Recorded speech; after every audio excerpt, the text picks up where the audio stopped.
Actually, I didn't have too many talents, you know.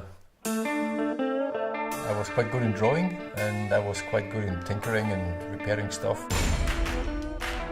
So one day I came across this school where they did these drawings and they did model building.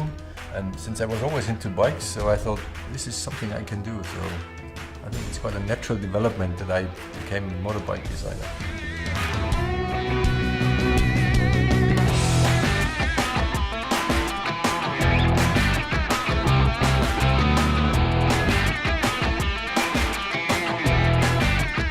I always draw. I mean, if you look at my old school books, they're all full with sketches and doodles.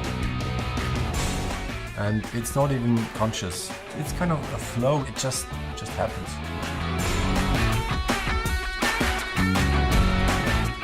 I'm a big fan of these walkers or these kind of machine stuff. Moving machines is pretty fascinating because basically I think it transports the idea of human mankind to just increase the abilities. You have more power, you are faster, you are more precise.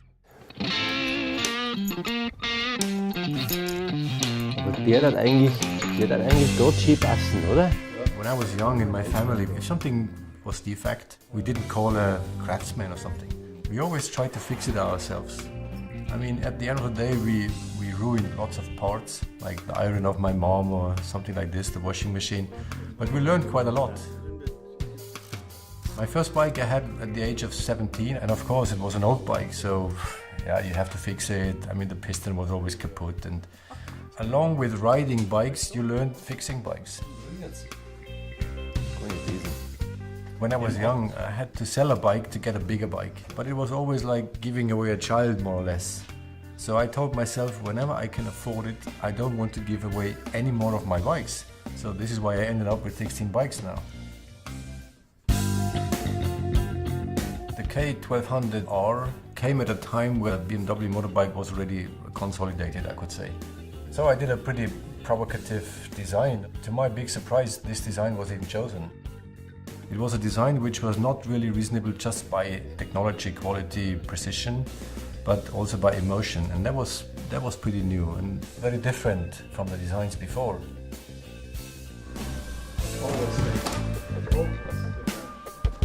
Okay. The deadline for this is Friday. Motorbike design is a combination of art and craftsmanship. But I would say it's more of craftsmanship than art. Thanks. I think you have to have a big understanding of how a motorbike works, what is underneath an engine cover, what is behind this fairing thing. It's a pretty complicated, complex thing. Cool and loud. Loud. You define a bike first by the proportion. If the proportion is not correct, you can forget the rest. Then you have to find the right gesture, the right design, the right formal language, and then you have to make the details. And the details are again defined by the segment you're in. Are you off-road talking, or are you race bike talking, or are you cruiser talking, whatever. Cool. I mean, proportion, everything is perfect, I would say. It's difficult to say how a good design is defined. I would say the good design is when you have a perfect combination of technology and the aesthetics. And also the brake light. For us, a bike is not finished as long as the rider is not on the bike. If you sit like this on a bike with a handlebar like that, it's kind of a bit, okay, non-active. While you just bend the handlebar a little bit out, you sit very different. It becomes a very different gesture. It's like active, aggressive almost.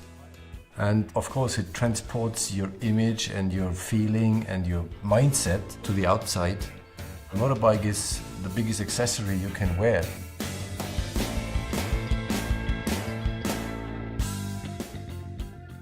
I did lots of off-road riding, and I always wanted to have a boxer engine with not so much weight.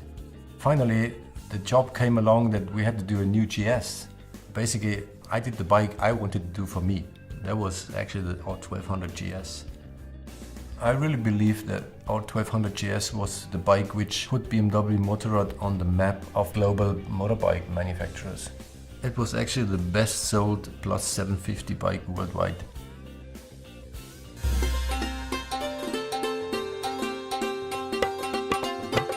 Yeah, I was out in India for 3 years.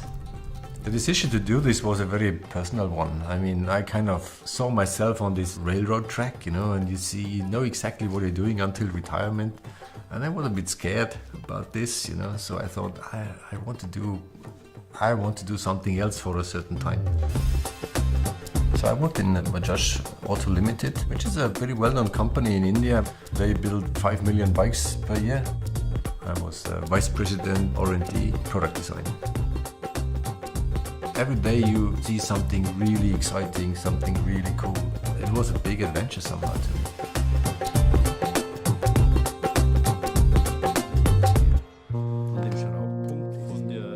As you see, I'm tinkering on these old bikes, but this is not that I'm just a fan of old bikes. I also appreciate very much high-tech bikes and everything. But the cool thing on these old bikes is that you see the mechanics and you see the semantics in the mechanics. You have lots of these gadgets nowadays, like computers, telephones. They work perfectly, but you do not see how they work. And this is something which is inherent to mankind. You want to see mechanics. It's for the belly somehow. The virtual stuff is more for the brain. And you have to have a balance somehow on these things.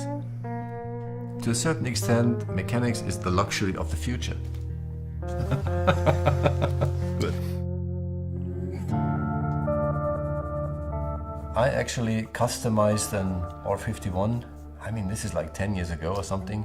And we drove up at work and we showed it and everybody loved the bike. And we said, oh, we have to do something like this with a new concept.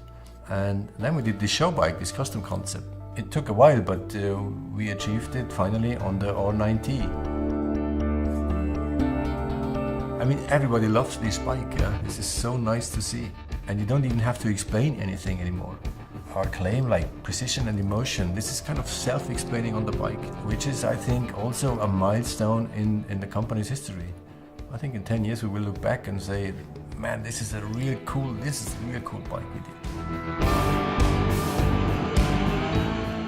When you go home after like an 8 or 10 hour day and you do the same stuff what you do at work, it's probably a dream job, yeah.